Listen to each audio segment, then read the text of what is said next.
सच बोलकर झूठ बोलने के 3 तरीके हैं। पहला आसान है, दूसरा मध्यम स्तर का है और तीसरा करना मुश्किल है। जो मैं आपको दिखाने जा रहा हूं वह गलत है।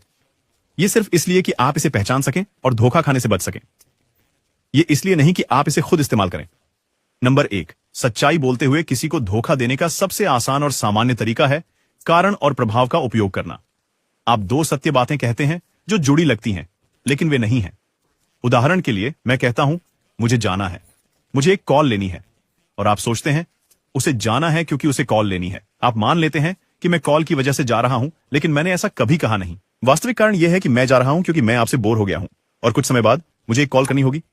मैंने झूठ नहीं बोला। खैर, मैंने बोला, लेकिन मैंने सच कहकर झूठ बोला। यहां एक और उदाहरण है। आपकी प्रेमिका आपको बताती है कि उसे कुछ समय चाहिए। वह है सच। वह यह भी कहती है कि वह अपने जीवन पर ध्यान केंद्रित करना चाहती है। यह भी सच है। लेकिन आप घर जाकर सोचते हैं वह ब्रेकअप करना चाहती है क्योंकि वह अपने जीवन पर ध्यान केंद्रित करना चाहती है, जबकि सच में वह इसलिए ब्रेकअप नहीं करना चाहती। वह किसी और को पसंद करती है और अपने जीवन पर ध्यान केंद्रित करना चाहती है। उसने आपको धोखा दिया, आपको 2 सच्ची बातें बताकर एक झूठ पर विश्वास करा दिया। संख्या 2, यह थोड़ा कठिन है। इसमें किसी के दिमाग में झूठ बनाने के लिए सच के बाद सच बोलना शामिल है। सच्चाई के ईंटों का उपयोग करके आप कुछ गलत बनाते हैं।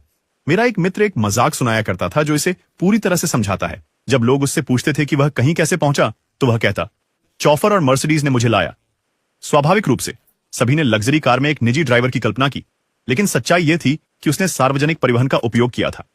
जो उसने कहा वह तकनीकी रूप से सच था। मेक्सिको में बसें मर्सिडीज होती हैं और निश्चित रूप से वे एक चौफर द्वारा चलाई जाती हैं, परंतु सच बोलते हुए उसने आपके दिमाग में गलत छवि डाल दी। नंबर 3, चलो देखें कि क्या आप इस पर फंस जाएंगे। आप $100 में सर्कस की टिकट खरीदने वाले हैं जब एक विक्रेता आपके पास आता है और कहता है, नहीं नहीं नहीं, उन्हें $100 में मत खरीदो, मेरे पास ये 20% सस्ते हैं। आप उनके साथ जाने वाले हैं जब दूसरा विक्रेता आपका हाथ पकड़ लेता है और कहता है, रुको, 20%? आप अभी भी 25% अधिक भुगतान कर रहे हैं जितना मैं चार्ज कर रहा हूं। इसलिए आप दूसरे विक्रेता के साथ जाने का निर्णय लेते हैं। उसने आपको सच्चाई बताकर गुमराह किया। उसने आपको यह विश्वास दिलाया कि उसके टिकट सस्ते हैं, जबकि असल में उनकी कीमत वही है, क्योंकि $100 से 20% घटाने पर $80 होते हैं और $80 में $80 का 25% जोड़ने पर $100 होते हैं। अब यहां एक ग्राफ है। मेरे जीवन में बदलाव उस समय आया जब मैं 33 साल का था। तभी चीजें सुधरने लगीं क्योंकि मैंने अपनी आदतों पर ध्यान देना शुरू कर दिया। यह मैंने एटॉमिक हैबिट्स पढ़ने के बाद किया और मुझे गुस्सा आता है कि मैंने इसे पहले क्यों नहीं पढ़ा।